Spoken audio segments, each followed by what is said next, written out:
Xo'p, assalomu alaykum hammaga, yaxshimisizlar? Hozirgi videoda men sizlar bilan kecha aytganimdek, Shumjen degan o'zimizni saytni ko'rsatib chiqaman. Bu nima? Bu yerda biz Veyo Flow bor-ku, xuddi o'shani shu saytdan foydalansak bo'ladi.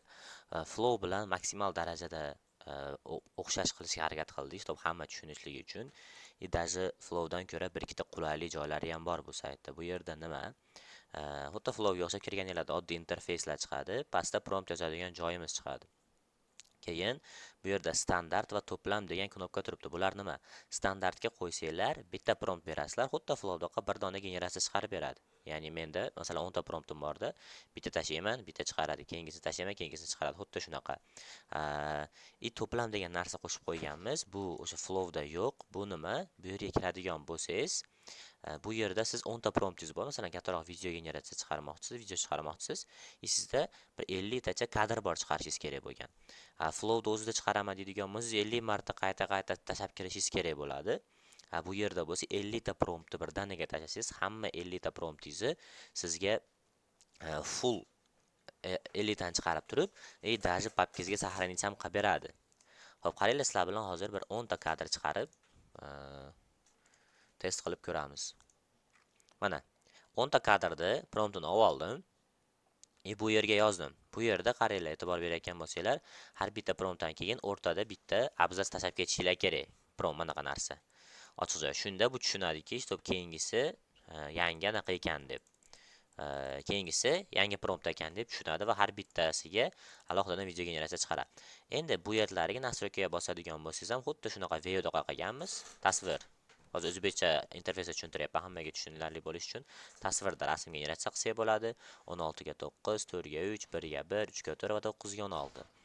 Nano bananada ham xuddi videoda qanaqa bo'lsa, xuddi shunaqa. Bu yerda video generatsiya bo'lsa, video generatsiyada Veyo 3.1 ishlaydi. Keyin bizda sifatni oshirish degan joy bor. Esingizda bo'lsa, Flowda generatsiya qilganingizdan keyin, rasm generatsiya qilganingizdan keyin uni HD formatda saqlanish qilishingiz uchun HD formatga olib turib kutib turishingiz kerak. Keyin saqlanish qilishingiz kerak. Bunda bir messajni yoqib qo'yadigan bo'lsangiz, sirazu chiqargan videolarini HD formatda saqlanish qiladi papkangizga, o'zi upscale qilib turib. Ancha xohlasangiz, lekin bitta vaqt oladi, chunki upscale qilish kerak.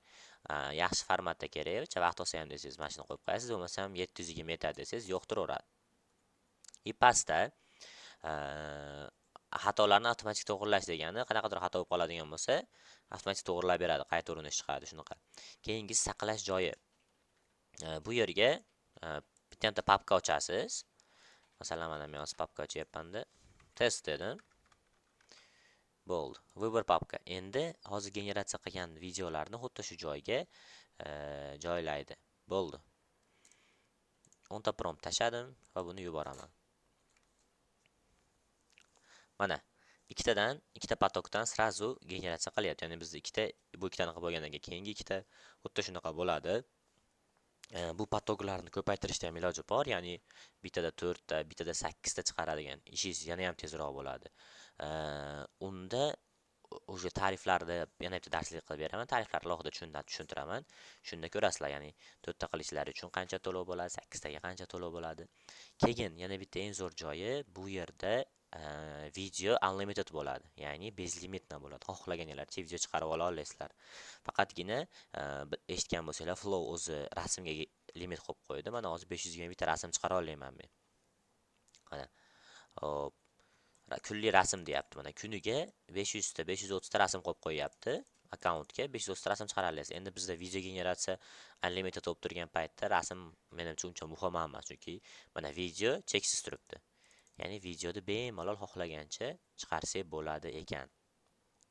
Bu tarif biladigan bo'lsanglar, Flowda hozir $200 bo'lib turadi, ya'ni unlimited video $200 turadi. Mana bittasini chiqarib, sirazu bittasini qo'shib yuboradi. Birdaniga ikkitani qilib generatsiya qila oladi. Mana sirazu yana qo'shilyapti. $200 turadi. Xuddi o'shanda qilib ishlatsanglar bo'ladi. Даже aytganimdek, mana plyus tomonlari ham bor. Keyin mana bu joyda monga o'tkazadigan bo'lsanglar, sizlarda xuddi shunaqa video ko'rinishda turadi. Bunga o'tkazadigan bo'lsanglar, prompt ko'rinishda turadi. O'zingizga qaysi biri qulay bo'ladigan bo'lsa, xuddi shunaqa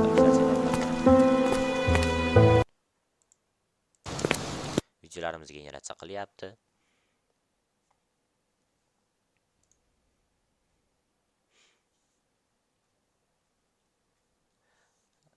Keyin 1 soat anaqaga beraman degandim.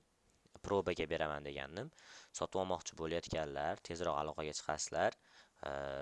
Aloqaga chiqqanlarga 1 soatga kalit beraman. Ya'ni buni eng zo'r tomoni hech qanaqa login, parol, Gmail bu narsalar, Gmailini yoki men sizga Gmail login, parol beraman. Shuni kirigiz bo'lib mayda-chuyda emasda ishi. Shunda men sizlarga mana bu saytni silkasini beraman. Keyin bitta kalit beraman. Kirasizlar, kalit so'raydi, kalit kirgizasizlar, bo'ldi, kirib foydalanaverasizlar. Mana e'tibor berayotgan bo'lsanglar, hozir o'zim shuni test qilyapman. Ya'ni 1 soatlik yoqib olganman. 26 minutim qoldi. Bemalol 1 soat ichida videolar chiqarib, men bu ilovani ko'rib test qila olmayman. İşte menga yoqyapti, foydalanaman. Ya'ni YouTube yurgizmoqchi bo'lganlar foydalanaman deyman. Yokida nimadir ma'qul kelmagan bo'lsa foydalana olmayman deyish maqsadda 1 soatlik test rejimini yo'lga qo'yganmiz. Shuning uchun bemalol xohlagan odam 1 soatlik test rejimida ishlab ko'rsa bo'ladi. Keyin mana bu narsani generatsiya qilish ham pik paytga ham bog'liq. Ya'ni odamlar eng maksimum flowdan foydalanayotgan payt ozgina sekinroq generatsiya qiladi videolarni. Bemalol bo'lgan payt juda ham tez generatsiya qiladi. Generatsiya qilib bo'lgandan so'ng mana bunaqa qilib fayllarni o'zi papkalarimizga yuklab oladi. Xo'p, mana fayllarimiz saqlanib chiqib bo'ldi. Endi papkaga kirib, hop, tekshirib ko'raman. Mana test degan faylimizga o'nala videolarimizni saqlanib chiqib olgan. Juda ham oson. Endi buni CapCutga shuni tashlab, ketma-ket qilib, azuzkalarni orqasiga qo'yib qo'ysanglar bo'ldi. Ilova xuddi shunaqa. Xudo xolasa, kim foydalanib ko'rmoqchi bo'lsa, menga aloqaga chiqinglar, men sizlarga kalit beraman.